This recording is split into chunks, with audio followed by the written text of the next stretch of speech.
일본의 추가 보복 조치, 우리나라에 대한 화이트리스트 배제 결정이 내일 오전에 나올 것이 거의 확실해 보입니다. 막판 외교전을 위해 비장한 각오로 출국한 국회 대표단도 또 강경화 외교부 장관도 빈손으로 돌아설 수밖에 없었습니다. 이제 아베 총리의 의도가 노골적이라고 봐도 될까요? 나이트 포커스 양기호 성공회대 일본학과 교수, 김병민 경희대 겸임교수 나오셨습니다. 두 분 안녕하세요. 네, 안녕하세요. 네, 안녕하세요. 네, 답답한 마음으로 일단 주제어 영상 먼저 보겠습니다.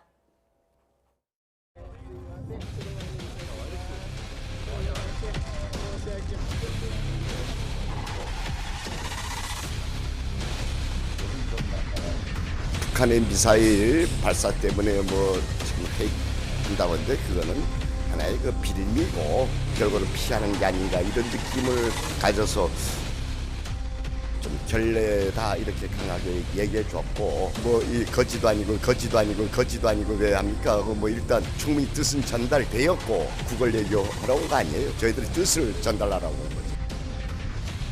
아베 총리의 의중이 반영됐고 자민당에 한구령을 내렸지 않느냐 이렇게 생각을 하고 있어요.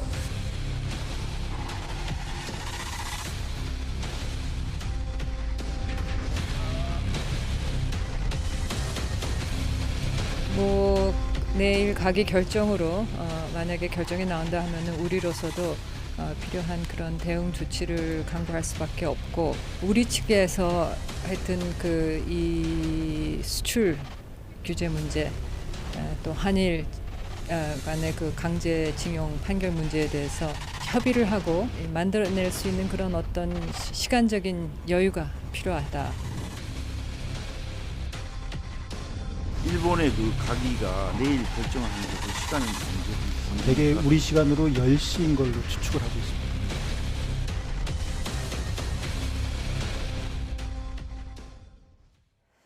네, 국회 방일단이 끝내 자민당 지도부와 만나지 못했습니다. 약속을 안 하고 간 건 아니에요? 네, 한 차례 어제 이미 연기를 한 바가 있었고요. 어제 같은 경우는 일본의 회의 때문에 연기를 했다고 하지만 오늘 우리 방일단의 의원들을 앞두고 신속하게 이 취소 결정을 사실상 할 수밖에 없었던 이유를 들어보면은 네. 북한의 미사일 발사 때문에 회의를 했다라고 얘기를 하지 않습니까? 하지만 북한이 이 미사일도 아니고 사실은 방사포로 알려지고 네. 있는 이 발사는 어제 새벽에 이뤄진 일입니다. 따라서 오늘 급하게 회의를 할 이유가 없다라고 봐도 무방한 상황이고요.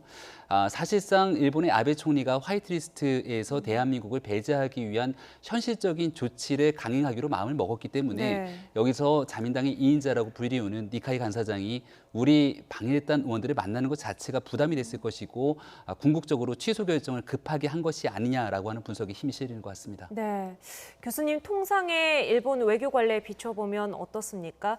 이게 만날 생각이 애초에 있었던 건지 없는데 약속을 잡았던 건 아닌가 이런 의구심도 생기거든요.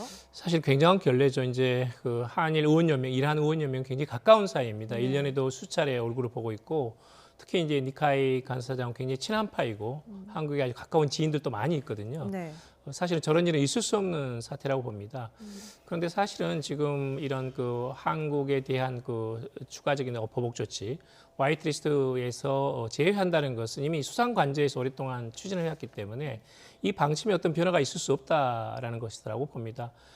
이제 여러 가지 한일 외교장관도 있었고 또 한일 간의 여러 네. 가지 의원 외교를 통한 여러 가지 노력도 있었습니다만은 아마도 지금 상태로서는 다른 이변이 없는 한은 내일 오전 10시에 이런 일본 내각 가기에서 결정이 이루어지지 않을까 그렇게 예상하고 있습니다. 네.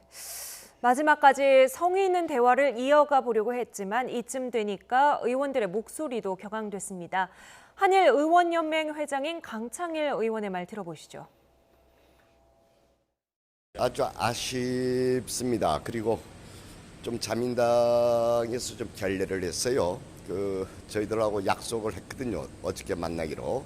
그리고 오늘 하루 연기해서 또 오늘 만나기로 했는데 갑자기 캔슬됐어요. 아베 총리의 의중이 반영됐고 자민당에 한구령을 내렸지 않느냐 이렇게 생각을 하고 있어요.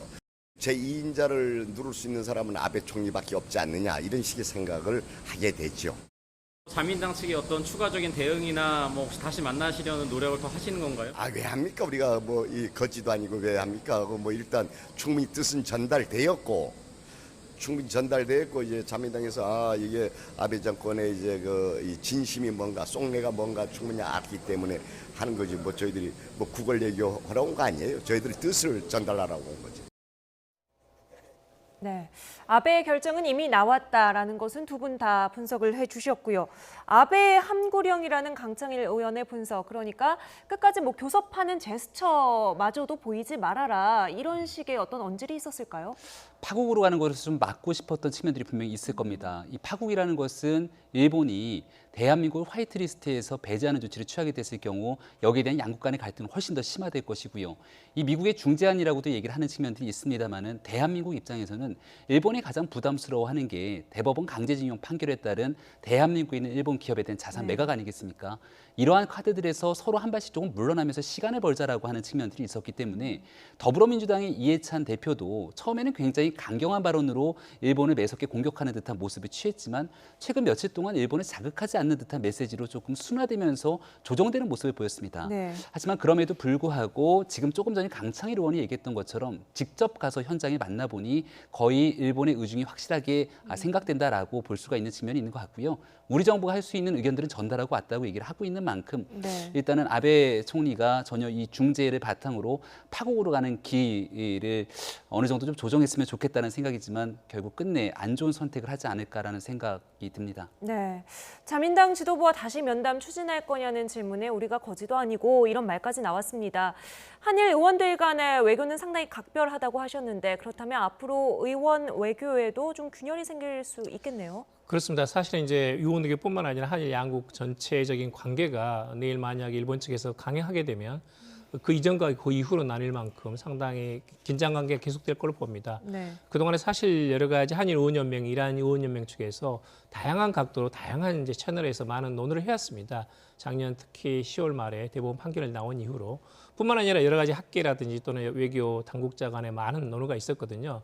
그런 면에서 어디까지나 우리는 이것은 사법부의 판결이 있기 때문에 그걸 존중할 수밖에 없고 네. 피해자 구제에 대해서는 일본 기업들의 손해배상이 불가피하다는 입장입니다. 그런데 뒤에서 이제 일본 측은 그럴 경우에는 이제 전후에 일본이 이런 국가 대 국가 간의 경제 협력 방식으로 추진해온 전후 보상 체제라는 것이 무너지기 때문에 이건 도저히 이제 수용할 수 없다라는 것이거든요. 네. 그렇기 때문에 지금 단계에서는 한국 측이 어떤 제안을 하더라도 한국 정부가 확실하게 개입된 이 문제가 국내 입법 조치로 최종적으로 종결될 수 있는 조치를 가져오지 않는 한은 네. 아마도 일본이 응하지 않을 가능성이 있습니다. 네. 그런 점에서는 상당히 이제 쉽지 않은 그런 과제이고 일본 측도 원칙이 있고 우리도 지금 원칙을 전혀 굽히지 않고 있기 때문에 결국은 특사를 가든 아니면 만나서 대화를 하든 간에 구체적인 접점이 있는 안을 상호간에 가져오지 않는 한은 네. 아마도 다음 단계로 넘어가기 어려울 것이다라는 생각입니다. 이런 얘기가 나왔습니다. 어제 오찬에서 우리 의원들이 일본 측에 이 화이트리스트 배제 결정을 조금 미뤄달라, 15일 이후로 미뤄달라는 요청을 했다는 거예요. 15일이면 광복절인데요. 사실이라면 이건 어떤 의미일까요? 아마도 지금 이제 그건 뭐 다 알 수는 없습니다만은 정부의 추가 조치가 있을 가능성은 이제 몇 수차례 언급은 되었었거든요. 네, 그런데 이제 지금 사실 의회 쪽에서는 국회나 일본 측 의원단도 마찬가지고 한국 정부가 추가 조치를 내오면 앞으로 협상이 가능하다는 선에서 계속 지속적인 대화를 해왔거든요. 그런 면에서 어떤 추가적인 메시지가 있는지에 대해서는 지금 단계에서는 알 수 없지만 적어도 일본 측이 이 화이트리스트 강행을 보류한다면 거기에 대해서는 대화의 어떤 그 장이 생겨나는 겁니다. 네. 그러면 우리 측에서도 훨씬 더 8.15 광복절에서 미래지향적인 관계에서 한일 관계를 정립할 수 있는 어떤 메시지를 던질 가능성도 있는 거거든요. 네. 그런데 만일 내일 강행된다면 이제 그건 상당히 어렵습니다. 근데 그런 점에서 일단은 일본이나 한국이나 양국 관계를 위해서 시간을 벌 필요가 있고 그런 점에서는 어떤 구체적인 메시지를 갖고 왔을 가능성도 배제할 수는 없습니다. 네, 보도된 내용을 보면 지금 문재인 대통령의 의중이 전달된 것으로 보이거든요. 네, 실제로 김진표 의원을 통해서 전달됐다라는 얘기가 나오는데요. 김진표 의원은 많은 분들이 알고 있는 것처럼 지난번 더불어민주당 전당대회에서 친문 진영의 핵심 인사가 아니냐라고 얘기가 나왔던 인사 아니겠습니까? 네. 따라서 김진표 의원이 그 같은 메시지를 전달했다면 이미 청와대 문재인 대통령과 충분한 사전 교감 아래서 8.15 광복절 경축사 때 미래지향적인 한일 관계를 판결을 바탕으로 협상의 여지들을 좀 틀어갈 수 있는 기틀을 마련하겠다라고 할 수 있는 우리 정부 측에 나름대로의 제안을 하지 않았을까라는 생각이 듭니다. 네. 하지만 이 아베 총리 입장에서는 그런 부분들과 관계없이 애당초에 계획했던 화이트리스트 국가에서 대한민국을 배제하는 강경 조치들을 쭉 취해가겠다라고 하는 네. 입장을 고수하고 있는 것 같고요. 교수님이 정확하게 지적해 주셨지만 이 강제징용 판결에 대한 대한민국 정부의 명확한 입장이 나오기 전까지 일본은 여기에 대한 본인들이 취해놓은 경로대로 그대로 달려갈 가능성이 꽤나 높지 않을까 이런 생각입니다. 네. 방일단 의원들은 한일 간의 시각차가 크다는 점을 느꼈다 이런 이야기를 했는데요. 그렇다면 일본 의원들이 대화 내내 강조한 부분도 결국은 강제징용 배상 판결에 대한 부분이겠네요. 그렇죠. 이제 그 부분이 핵심이니까요. 이제 사실 일본 측에서는 겉으로 이제 형식상으로는 한국에 대한 화이트리스트 제외라는 것은 기본적으로 수출 전략물자의 수출 관리 또는 네. 이제 그 통제라는 측면에서 행정적인 측면에서 진행되고 있는 것이지 이것이 경제보복은 아니다라고 이제 누차 강조를 하고 있거든요. 네. 그런데 속셈은 역시 일본 측에서 이 외교적인 어떤 그 한국 측의 해법이 그동안 나오지 않았다는 것에 대한 실망감에서 이런 조치를 하고 있는 것은 그건 분명하거든요. 네. 그런데 문제는 뭐냐면 이미 지금 대법원의 판결이 나온 상태입니다.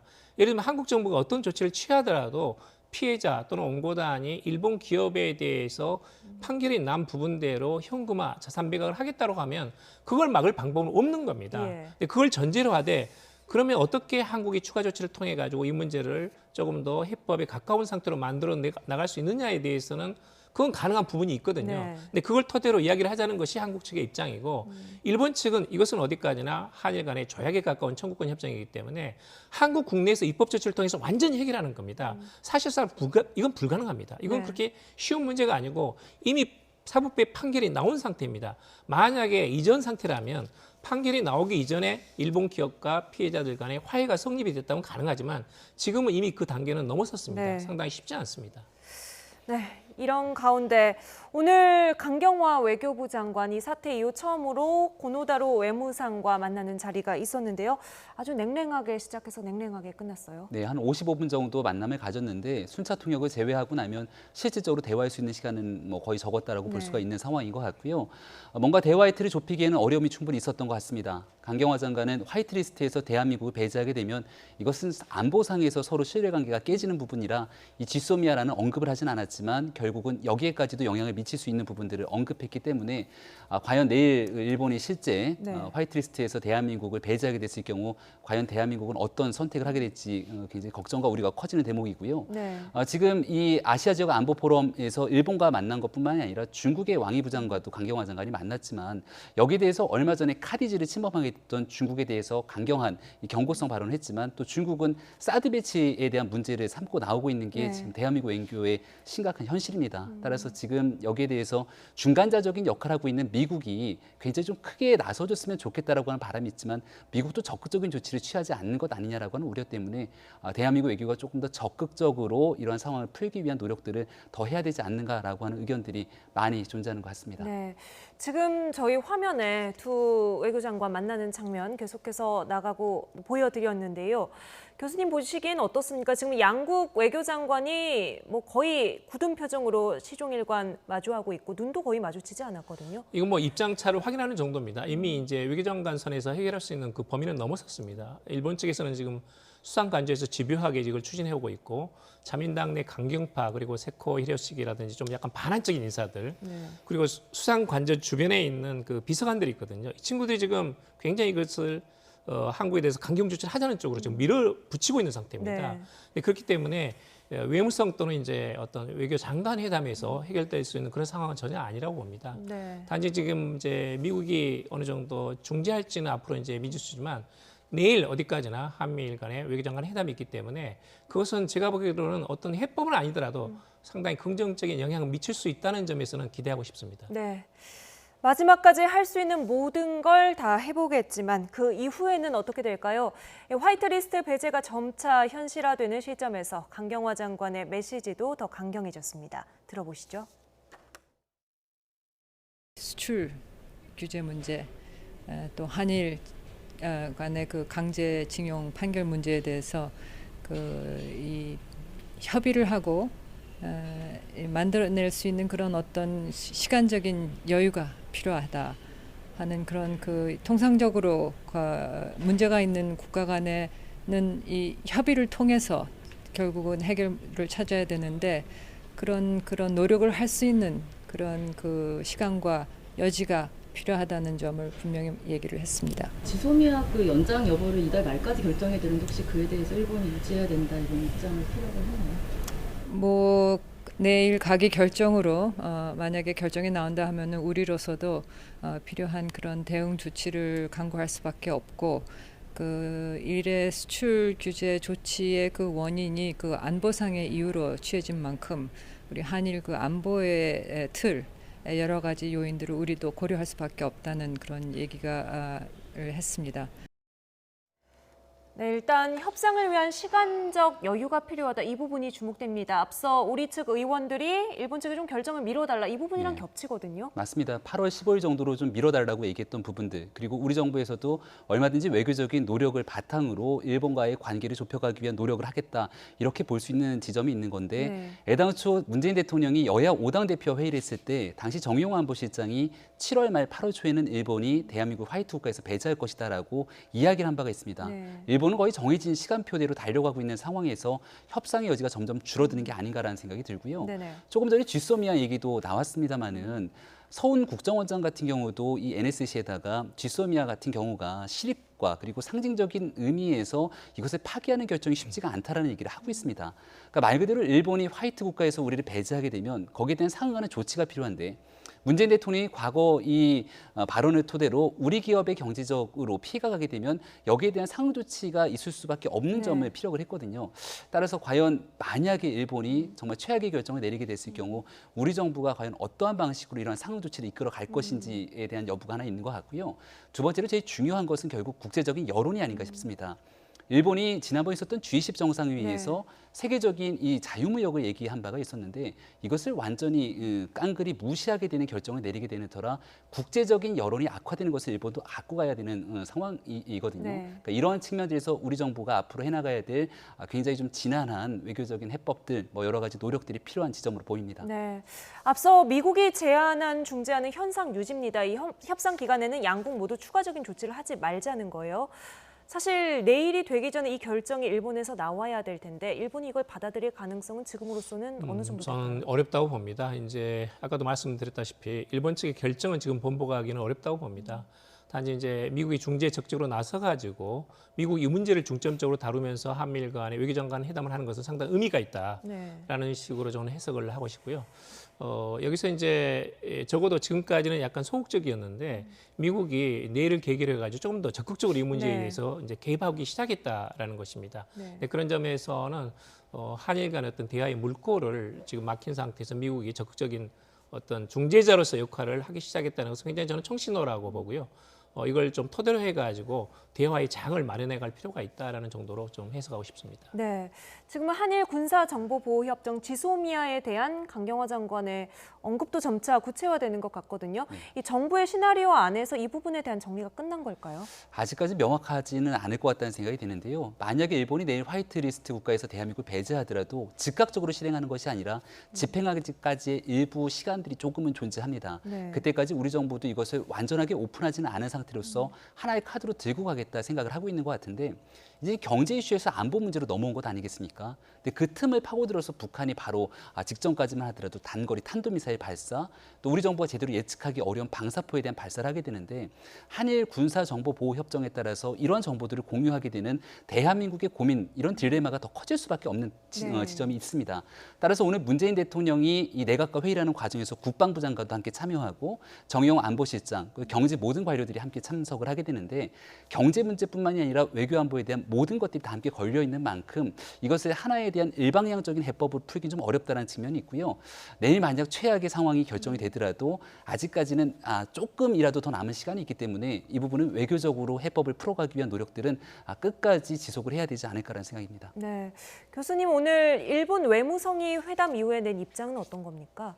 뭐 기본적으로 이제 이 문제에 대해서 한국 측이 뭐 일본 측은 뭐 정리가 돼 있습니다. 그러니까 한국 정부가 완전히 개입된 상태에서 국내 입법 조치로 최종적으로 종결할 수 있는 그 답안지를 가져오라는 게 이제 네. 일본 측의 요구이거든요. 네. 근데 그런 점에서는 이제 어떤 수상 관제라든지 외무성, 경제산업성 등의 그런 이익이 어떤 일치되고 있다고 보지만 외무성에서는 기본적으로 한일 관계가 지나치게 악화되고 있다는 것에 대한 우려는 굉장히 큽니다. 그러니까 적어도 이제 이것을 역사적인 문제인데 이것을 경제 보복으로 가져간 것에 대해서도 내심 외무성 내에서는 반발이 있는 걸로 알고 있고 경제산업성은 일관되게 부인하고 있거든요. 무슨 네. 말인가 하면 이것은 경제 보복이 아니고 수출 관리, 전략 물자 통제 수준에서 하는 행정적인 절차다라는 것을 굉장히 강조를 하고 있습니다. 예. 근데 그런 점에서는 겉으로는 경제 보복이라는 것이 노골화되지 않고 있지만 누가 봐도 알고 있거든요. 근데 그런 점에서는 아마도 외무성은 문제를 풀어나가고 싶은 생각은 있는 걸로 알고 있습니다. 조금 더 일본 내에서 외무성의 입지가 좀 더 높아지고 또는 이제 어느 지점에서는 미국이 개입도 더욱더 적극적으로 되면서 한일 간에 타협할 수 있는 어떤 지점을 발견해내야 되는데 지금 당장은 그게 보이지 않는다는 건 상당히 아쉽습니다. 네. 자, 일단 오늘은 한일 외교장관 회담이었고요. 내일 한미일 3국 외교장관이 만날 것으로 보입니다. 어쩌면 조금 더 접점을 찾기 유리한 조건일 수도 있습니다. 조세영 외교부 차관의 말 들어보시죠. 한미는 지금 8월 2일 날 오늘이 아니고 내일 만나는 네, 걸로 돼 있습니다. 그렇습니다. 아직 만나지 않았나요? 아직 만나지 않았습니다. 그다음에 이제 한미일 그 외상이 한꺼번에 만나는 그런 건 계획은 안 하고 있습니까? 그것도 마찬가지로 내일로 추진하고 있습니다. 그러니까 내일 우리 그 강경화 장관이 네. 이제 미국 그 국무장관이죠. 네. 만나고 그다음에 이제 같이 한미일이 또 만나는 그런 걸 연속해서 한다. 예, 그 두 가지를 다 추진하고 있습니다. 그러면 일본의 그 가기가 내일 결정을 하는 게 그 시간은 언제입니까? 대개 우리 시간으로 10시인 걸로 추측을 하고 있습니다. 지금 한미 외교장관 회담은 현지 시간으로 내일 오후 4시, 우리 시간으로 6시라고 해요. 그리고 그 이후에 한미일 외교장관들이 만난다고 합니다. 그런데 지금 일본의 결정이 10시잖아요. 그러면 이 한미일 장관들의 만남은 사실은 변수가 되지 못하는 건가요? 꼭 그렇지는 않다고 봅니다. 그러니까 미국 측이 관심을 가지고 있다는 것은 일본에게는 상당히 경고이거든요. 그런 점에서는 저는 의미가 있다고 보고 사실은 이제 이게 화이트리스트에서 제외한다는 것은 사실은 지금 이 아시아에서 화이트리스트에 들어있는 나라는 우리나라밖에 없습니다. 네. 그러니까 화이트리스트에 들어와 있지는 중국, 싱가포르, 대만이라든지 이런 국가들은 기본적으로 어떤 그 개별 허가를 받아가지고 통상적으로 그 절차로서 진행을 하고 있거든요. 네. 그러니까 저는 이게 그 화이트리스트에서 제거된다는 것은 한국이 엄청난 경제적인 타격이 있는 게 아닙니다. 수출을 금지할 수는 없습니다. 이것은 가트라든지 WTO 규정에 네. 위반되기 때문에 일본이 그게 하게 되면 이것은 그 말하자면 국제 질서를 파괴하는 겁니다. 예. 그건 일본 측도 너무나 잘 알고 있고 이것을 어떻게 운영할 것인가 하는 것은 굉장히 그 일본의 상당히 자율적인 공간이라는 것이 있는 거거든요. 네. 그러니까 예를 들면 대만이라든지 싱가포르에 대해서는 중국보다는 조금 더 훨씬 더 완화된 상태. 그러니까 개별 허가가 아니고 일반적인 일반적인 그 포괄 허가제. 그러니까 완전한 포괄 허가제가 아니라 일반적인 포괄 허가제의 방식으로 운영할 수도 있습니다. 네. 근데 그렇기 때문에 이것을 실시하는 시기의 문제라든지 또는 이것을 어떻게 운용할 것인가의 문제라든지 이것은 한미일 간 외교장관 회담이라는 것은 저는 굉장히 긍정적으로 영향을 미칠 수 있다라고 보고 있습니다. 내일 오전 10시에 화이트리스트 배제 결정이 나오면 그 이후 절차가 어떻게 되나요? 바로 효력이 발생합니까? 아니 그것은 이제 약간 시간이 걸립니다. 이제 가계에서 결정되게 되면 시행되는 것은 대체로 8월 20일 이후에 되게 됩니다. 아마 8월 하순이 되지 않을까 그렇게 보고 있습니다. 네. 지금 폼페이오 장관이 그럼 내일 어떤 역할을 해줄지가 조금 궁금한 부분이거든요. 어느 네. 선까지 좀 중재 역할을 할까요? 일단 그 전에 우리 정부가 어떤 메시지를 발신하는지가 더 중요하지 않을까라는 생각이 되는데요. 10시 정도에 일본이 결정하게 되면 대한민국 입장에서는 긴급 임시 국무회의를 하게 될 것으로 네. 보이고요. 그리고 문재인 대통령이 여기에 대한 대국민 담화 그리고 산업통상자원부가 이에 대한 대응 방안들을 발표할 것으로 보이는데 네. 대통령의 메시지가 굉장히 강경하게 나간다라고 얘기를 하게 된다면 이 미국이 중간에 개입하더라도 사실상 풀 수 있는 여지가 마땅치 않다라고 하는 측면들이 있을 수 있다고 네. 보고요. 하지만 대통령의 메시지가 조금 더 순화된 측면에서 외교적으로 해결할 수 있는 여지들을 열어둔다고 하면 미국이 중간에 조정해서 일본이 외교적 협상의 틀을 좀 열어놨다고도 볼 수 있을 것 같습니다. 네. 하지만 지금 현재까지 진행되는 상황에서는 둘 간의 타협점을 찾기가 조금 어려운 상황으로 보이고요.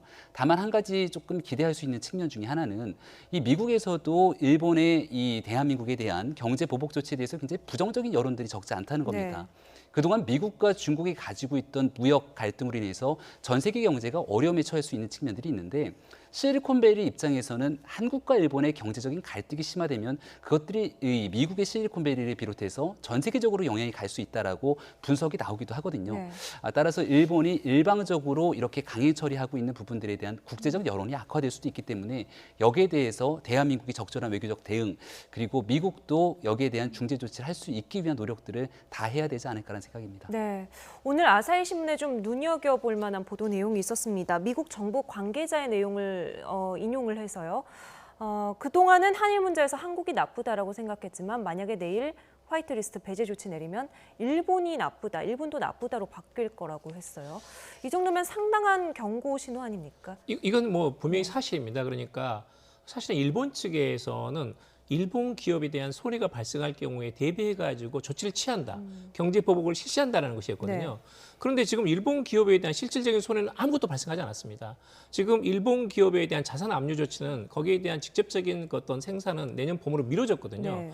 그렇기 때문에 일본 기업에 대한 어떤 손해는 아무것도 발생하지 않았는데 선제 조치로서 일본이 한 것이거든요. 네. 그러니까 이것은 상당히 문제가 있다는 것이고 또 뿐만 아니라 일본이 사실은 가장 크게 자유무역의 전후체제의 혜택을 입은 국가입니다. 네. 자원도 없고 인구가 많은 나라가 엄청나게 무역 흑자를 누리면서 경제 번영을 누렸거든요. 그것은 자유무역 질서가 있었기 때문에 가능한 겁니다. 그런데 즉 한일 관계에 봐서도 그렇습니다. 예를 들면 한국의 65년 이후로 지금 대일 무역 적자 누적액이 6천억 달러에 달하거든요. 네. 엄청난 돈입니다. 이건 절반을 한국 국민이 일본 국민 먹여 살린 겁니다. 자유무역 질서의 가장 큰 혜택을 본 나라가 일본인데 네. 가장 혜택을 준 나라에 대해서 수출 규제를 하는 것은 이건 상식적으로 봐도 맞지 않습니다. 그리고 지금 한일 양국의 경제적인 비중이 커지고 이 한일 양국의 경제적인 상호 의존이라는 것이 세계적인 어떤 생산 라인에 있어서 글로벌 체인으로 연결이 돼 있거든요. 네.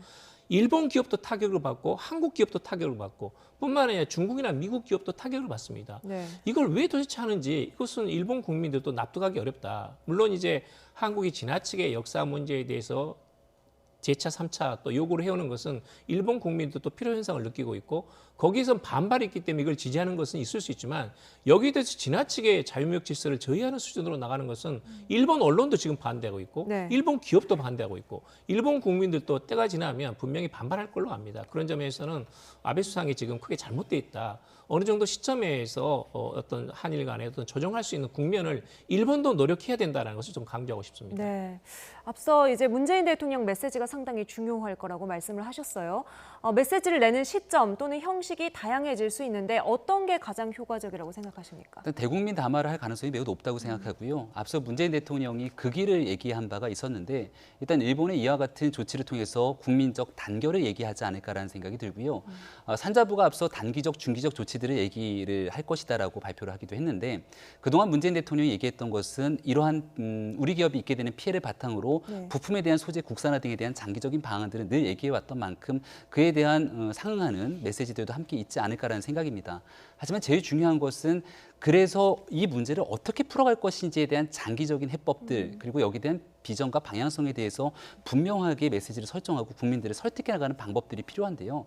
일단은 우리 기업에 대한 피해는 막심해지는 것은 사실 불보듯 뻔한 일이라고 생각합니다. 바로 얼마 전에 있었던 반도체 디스플레이 이 소재에 대해서 이 결국은 일본의 규제 조치가 강화됐는데 그로부터 개별 수출 허가가 나지 않고 있기 때문에 우리 기업이 있게 되는 피해는 고스란히 국민들에게 돌아갈 수밖에 없는 네. 몫이거든요. 그래서 이를 극복하기 위해서 예를 들어 10월 달 같은 경우는 일본의 그 나루히토 천황이 즉위식이 있는데 그때는 누군가를 보냄으로 인해서 관계를 다시 극복해 나가겠다라고 하는 등 여러 가지 기간에 따른 해법들이 있을 겁니다. 이에 대해서 문재인 대통령이 가지고 있는 우리 정부의 외교적 해법 노력들까지도 지금 현재 많은 고민들이 있기 때문에 내일 국민들을 설득하고 함께 힘을 모으기 위한 방안들을 같이 발표하지 않을까 이런 생각이 듭니다. 네. 일본의 추가 보복 조치에 대한 맞대응 카드로 지소미아 파기 계속해서 이야기가 나오고 있는데요. 이게 별로 큰 영향이 없을 거다 이런 의견도 있습니다. 한번 들어보시죠. 일본의 관방장관이 지소미아는 유지되길 강력히 희망한다 그랬어요. 참 염치도 좋으십니다. 그래. 아니 언제는 한국이 안보협력국이 아니다. 전략물자 빼돌리는 나라라면서 네. 안보협력이 유지되길 희망한다. 이렇게 얘기를 하는데 네. 아니 전략물자 빼돌리는 나라가 정보는 안 빼돌리나? 더 쉬운데? 네. 그런데 정보는 계속 교류하자는 이야기를 일본이 하는데 이게 급소를 찔렸구나. 이게 저렇게 갑자기 또 유화적인 얘기를 할 수 있는 건 지금 일본 정서에선 불가능한 얘기예요. 그러면 그러니까 미국이 있으니까 저라는 거예요. 그럼 스가 관방장관의 그 이야기는 우리를 그 향한 말이기보다는 미국을 향한 말. 그렇죠. 저희는 좀 성이 보이고 있어요. 그렇죠. 이런 그리고 얘기입니까? 지소미아 유지를 희망한다는 스가 관방장관의 말은 사실 우리 정부에 보내는 메시지가 아니라 미국에 보내는 메시지라는 분석이에요. 교수님은 어떻게 보십니까? 저는 그렇다고 봅니다. 네. 그러니까 지금 미국으로서는 이 지소미아라는 것이 한미동맹, 미일동맹을 잇는 중요한 고리거든요. 한미일 간의 안보 협력이 있어야 한반도 비핵화, 그다음에 대중 대러 견제, 동북아에 있어서 어떤 그런 그 공공재로서의 한미동맹, 미일동맹을 유용하게 활용할 수 있는 중요한 어떤 고리거든요. 이것은 사실은 중국이나 러시아는 크게 봅니다. 왜냐하면 한국이 거기서 만약에 이탈하거나 또는 한일 간의 고리가 약화되게 되면 중국이나 북한, 러시아는 이 고리를 파고들 틈새가 커지는 거거든요. 그러니까 우리가 생각하는 것보다는 상당히 큰 거죠. 그러니까 만약에 우리가 지소미아를 파괴하게 되면 저는 그 카드로 갖고 있다고 봅니다만은 그 원인은 제공자가 누구냐.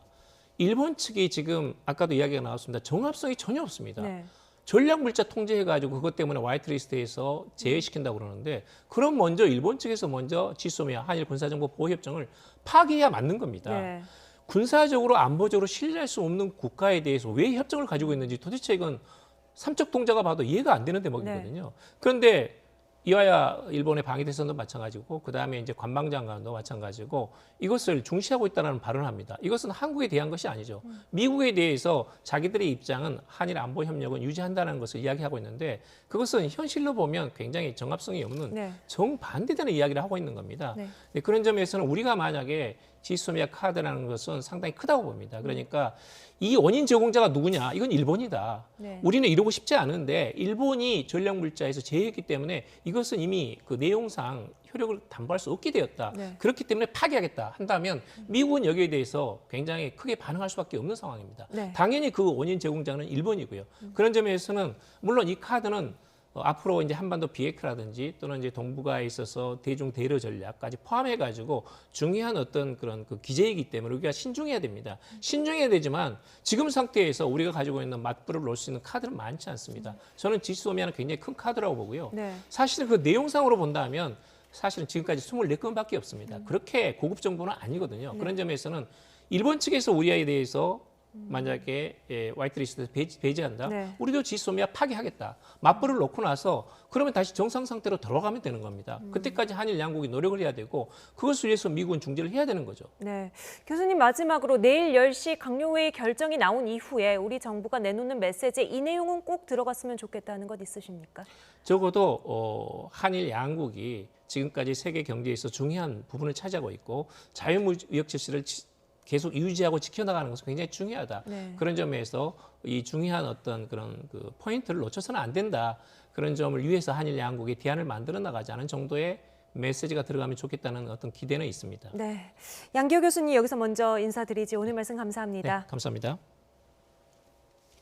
네, 저희는 이어서 서울대 교수로 돌아온 조국 전 민정수석의 이야기를 해보겠습니다. 주제어 영상 먼저 보고 오시죠.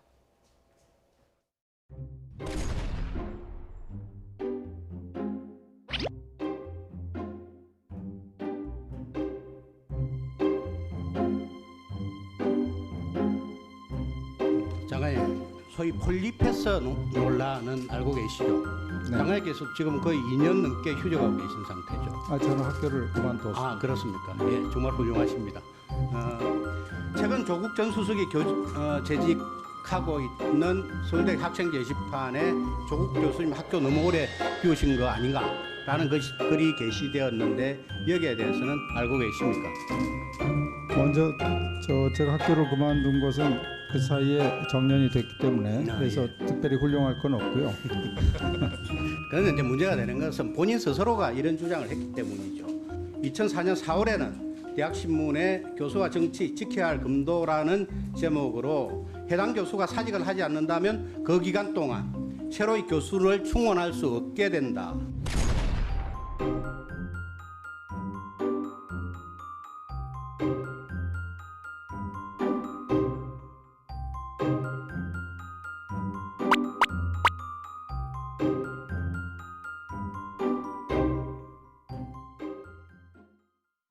네, 스튜디오에 배종호 세한대 교수 모셨습니다. 안녕하세요. 안녕하세요. 네, 조국 전 민정수석 오늘자로 서울대 복직을 했습니다. 복직하면서 페이스북에 나름의 입장문을 냈어요. 그렇습니다. 이제 자신의 복직을 둘러싸고 주변에서 이제 폴리페서라면서 특히 이제 일부 언론에서 계속 문제 제기를 하고 또 서울대학교 인터넷 커뮤니티에서 문제 제기가 나오니까 적극적으로 말씀하신 대로 이제 페이스북을 통해서 해명을 한 것이죠. 네. 그렇다면 이제 과연 이게 폴리페서냐 아니냐라는 부분 그리고 법적으로 또는 이제 서울대 학칙상 가능하냐 안 하냐라는 문제인데 네. 지금 교육공무원법 제44조에 따르면은 교수가 정무직으로 정무직 공무원으로 가는 것을 보장하도록 돼 있고요. 네. 또 서울대 학칙에서도 이 부분에 대해서 휴직을 불허한다라는 네. 그런 것이 없기 때문에 서울대 학칙 그리고 법률상으로 이제 정당한 권리라고 볼 수가 있겠습니다. 네. 그런데 이제 조국 교수가 이렇게 해명한 것은 말씀드린 대로 일부 언론에서 자신을 좀 표적으로 삼고 있다 네. 이렇게 생각한 것 같아요. 그래서 적극적으로 자신의 입장을 개진한 것 아닌가 이렇게 해석이 됩니다. 지금 왜 조국 전 민정수석 같은 경우에는 왜 지금 나한테만 이런 논란이 불거지는가 다소 조금 억울하고 좀 납득이 안 된다는 그런 심정을 좀 토로하기도 했거든요. 네, 일단 학생들이 커뮤니티에 문제 제기를 했기 때문에 언론은 보도를 했다라고 볼 수가 있고요.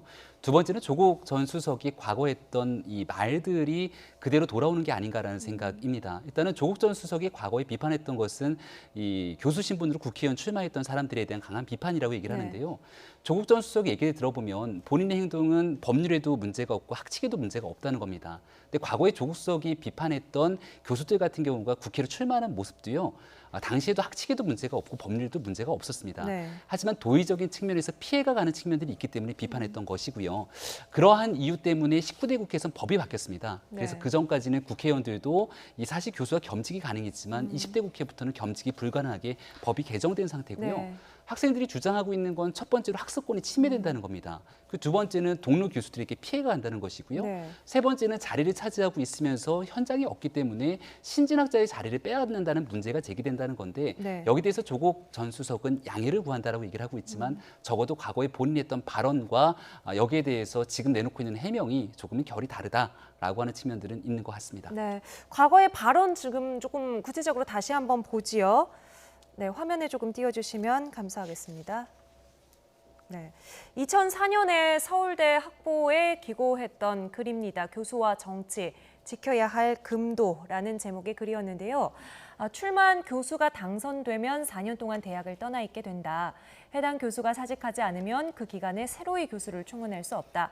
낙선해서 학교로 돌아오더라도 후유증을 남게 된다라고 2004년에 이미 지적을 했고 이후에 2008년부터는 이제 서울대 학칙을 좀 개정하도록 적극적으로 나서는 모습을 보이기도 했습니다.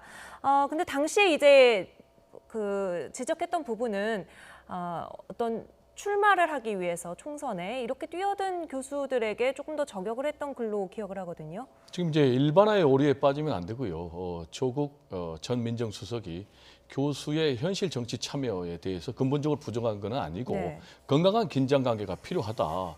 교수가 자신이 배운 그런 또 공부한 연구를 사회 현장에서 실천하는 것이 굉장히 중요하고 또 네. 사회 현장에서 배운 경험을 학문적 연구에 그리고 또 후학들을 가르치는데 공유하는 것이 굉장히 중요하다라는 것을 전제를 하고 있어요. 다만 과거에 2004년, 2008년에 문제를 삼았던 것은 이른바 폴리페서죠. 그러니까 폴리페서라는 것은 폴리틱스 플러스 프로페서 그러니까 정치 교수를 지칭하는 거예요. 네. 그런데 이제 2004년에 기고문을 냈는데 그때 구체적으로 지적한 게 이른바 정당의 공천심사위원으로 참여하면서 자기 자신을 후보로 공천하는 네. 그런 사례.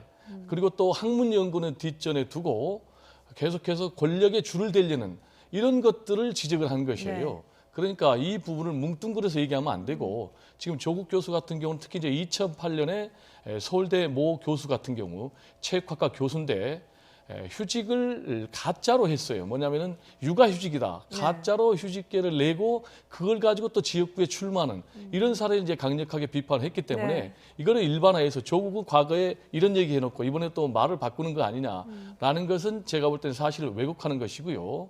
그러니까 이제 조국 교수는 이른바 임명직 공무원으로 가는 것과 그리고 선출직 그리고 국회의원에 또는 뭐 지방자치단체장 후보에 도전하는 것은 전혀 다르다라는 것을 구분하고 있기 때문에 이걸 뭉뚱그려서 조국의 말 바꾸기냐 이렇게 비난하는 것은 문제가 있지 않나 이런 생각이 듭니다. 네.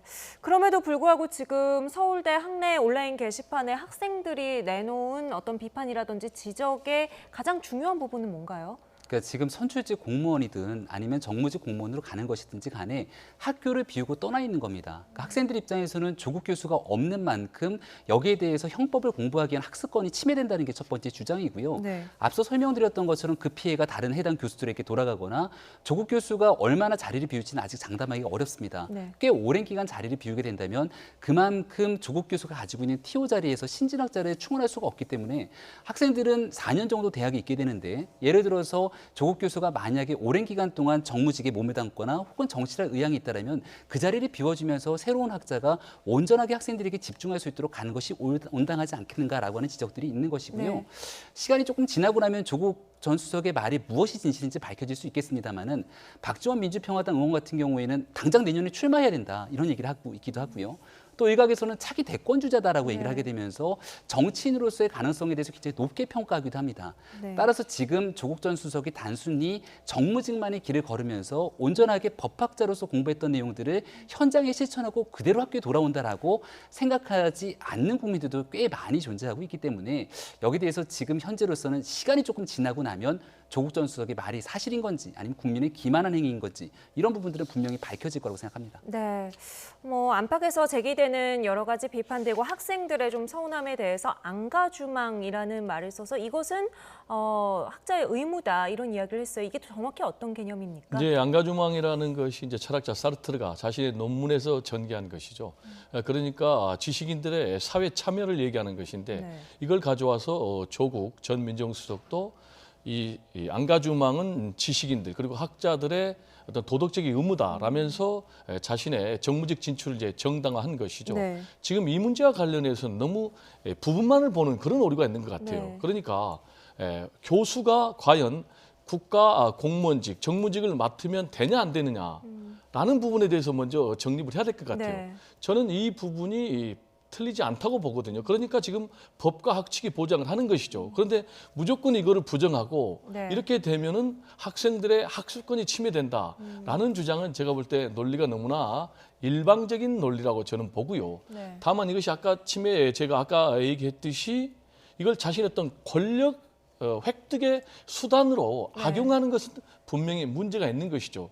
그렇다면은 그런 문제를 방지하기 위해서 법과 제도적인 장치가 마련이 돼야 되는 것이고 지금 조국 민정수석 같은 경우는 문제가 되고 있는 것이 국가직 정무직 공무원으로 봉직을 한 것이 문제가 되는 것이 아니고 지금 다시 법무장관에 또 사실상 발탁될 것이 기정사실화 돼 있거든요. 그러면은 복직하자마자 다시 휴직을 해야 되는 그런 문제가 나오기 때문에 지금 문제제기가 되고 있는 것 같고요. 그렇다면 조국 전 민정수석이 법무장관에 발탁이 될 경우는 얼마 정도 할 것인지 그리고 그 이후에 어떤 선택을 할 것인지 이런 부분에 따라서 조국 전 민정수석의 국가직 공무원의 정무직 봉직에 대한 평가가 달라지지 않을까 이렇게 생각이 듭니다.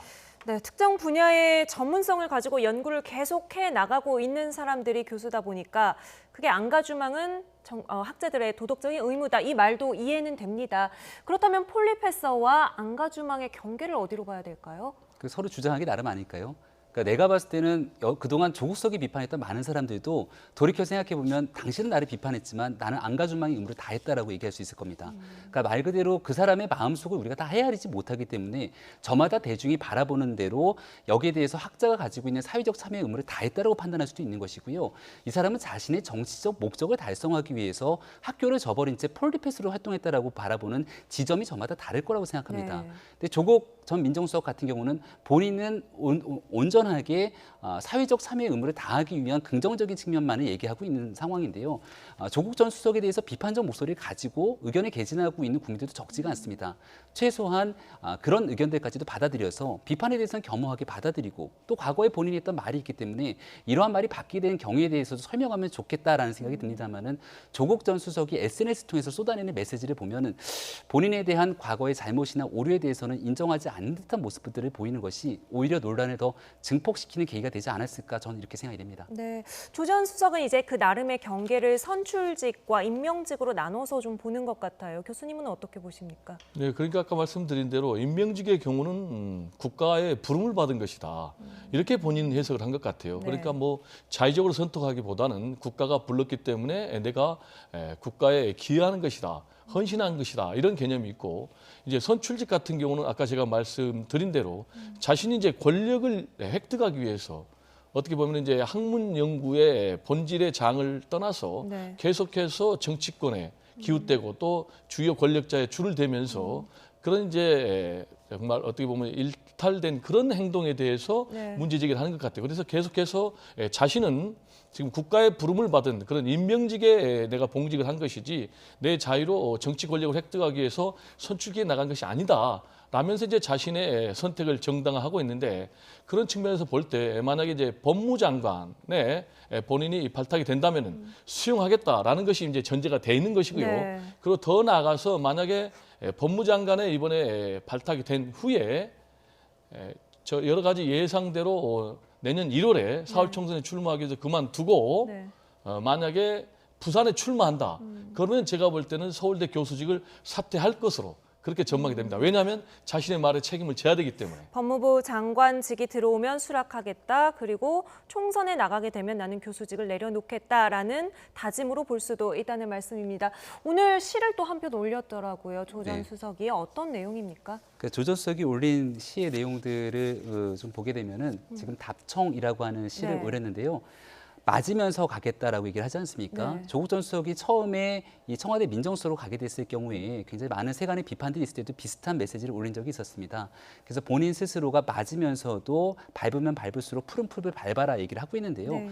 민정수석을 떠나면서도 언론에 대해서 그리고 본인에 대한 비판했던 내용들에 대한 쓴소리를 아끼지 않았는데 네. 내가 가고 있는 길이 옳기 때문에 나는 이 길을 갈 테니 밟더라도 굳건하게 버텨나가겠다라고 하는 의지를 피력하지 않았는가라는 생각이 듭니다. 하지만 여기에 대해서 세간의 비판들을 그저 조국 수석에 대해서 정치적인 편견과 오해가 있기 때문에 그저 조국 수석이 싫어서 이와 같은 비난을 하는 것이 아니고요. 조국 수석이 하고 있는 행보 자체에 대해서 합리적인 비판을 제기하고 있는 부분들은 없는 건지에 대해서도 스스로 한번 돌아보는 계기가 됐으면 좋겠다라는 생각을 갖고 있습니다. 네, 알겠습니다. 오늘 나이트 포커스 여기까지 이야기 나눠야 될 것 같습니다. 이번 논란을 계기로 좀 학자들의 전문성, 어떻게 국민의 삶의 질을 높이는데 어떤 방식으로 기여가 돼야 될지 국민들이 함께 생각해 볼 수 있는 기회가 될 수도 있을 것 같네요. 지금까지 김병민 교수, 배종훈 교수와 함께했습니다. 두 분 오늘 말씀 감사합니다. 네, 감사합니다.